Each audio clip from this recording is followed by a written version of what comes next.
আজকে আমরা ফোম রোলারের আরেকটা ব্যায়াম করব। শিশুদের যেটা আমরা বারবার খেয়াল করি যে ওদের হাইট বাড়ানোর জন্য যে গ্ল্যান্ডের কাজগুলো হওয়াটা খুব দরকার, সেটা হচ্ছে থাইরয়েড, প্যারাথাইরয়েড এবং পিটুইটারি গ্ল্যান্ড। তো ওখানেগুলোতে কিভাবে ব্লাড সার্কুলেশনটা যেতে পারে এবং ওদের ওই জায়গার কর্মক্ষমতাটা বৃদ্ধি পায়, যেখান থেকে সিগন্যালটা গেলে পরে ওদের হাইটটা ইনক্রিজড হবে। আমরা এই মুভমেন্টে সেই কাজগুলো আসলে ত্বরান্বিত করার চেষ্টা করব। পাশাপাশি যেটা হবে যে এটাতে ক্যালোরি বার্ন হবে এবং তার পায়ের যে মুভমেন্টটা হচ্ছে তার কারণে তার পায়ের ফ্লেক্সিবিলিটি এবং স্ট্রেংথ, পাশাপাশি টোটাল বডির একটা কম্বিনেশন, একটা মুভ হবে। সো এখানে আমরা ইউজ করছি ফোম রোলার এবং আমাকে হেল্প করবে লিও। ওকে লিও, স্টার্ট। ফাইন, রোলারটা নিয়ে নিল। Okay good. প্রথমে হচ্ছে যে yes, now up and straight. Okay, and start. Go. Fine. Straight leg. Good.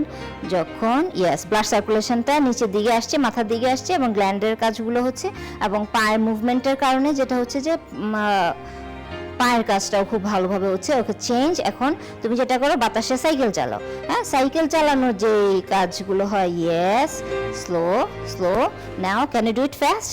Fast, fast, fast, fast, fast. Yes, good, fine. Okay, and up and aste kore. Yes, shesh koro. Good. Okay. Nice, nice.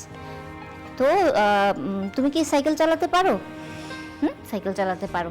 সাইকেলে যে কাজগুলো হয়, যে পায়ের খুব movement হয় এবং তখনও দেখবেন যে হ্যাঁ বাচ্চাদের এটা লম্বা হতে হেল্প করে। এখানে আমরা যেটা করলাম যে বাতাসেই সাইকেল চালালাম এবং পাশাপাশি যেটা হলো পা উপরে থাকার কারণে, মাথাটা নিচে থাকার কারণে ব্লাড সার্কুলেশনটা আমাদের গ্ল্যান্ডগুলোতে, লম্বা হওয়ার জন্য যে গ্ল্যান্ডগুলো জরুরি যেটা বললাম, সেগুলোতে খুব প্রপারলি ব্লাড সার্কুলেশনটা গেল এবং তার স্টেইং টাইমটা হলো যে 1-2 সেকেন্ড থাকলো তা না, কিছু মুভ করার জন্য সাফিসিয়েন্ট টাইম পাওয়া গেল, যে প্রপারলি ব্লাডটা আসলো এবং তখন দেখা যাবে যে তার ক্যালোরি বার্নের পাশাপাশি তার লম্বা হতেও এটা হেল্প করবে এবং পাশাপাশি তার শরীরের মোবিলিটি, ফ্লেক্সিবিলিটি এগুলোও বাড়বে। তো এই ফোম রোলারটা যখন ইউজ করলে তখন কি তোমার মনে হলো যে এটা তোমাকে সাপোর্ট করেছে যদি শুধু বাতাসে করতে? তার চেয়ে তেমন কিছু বুঝতে পারা গেল না।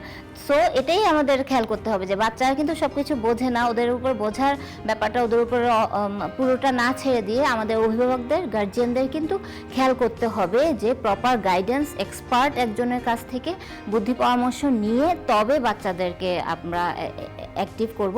ওদের বুঝ মতো সব কিছু হতে গেলে আপনাকে নিজেকেও আগে জানতে হবে যে আসলে সঠিক পদ্ধতি বা সঠিক উপায়টা কী।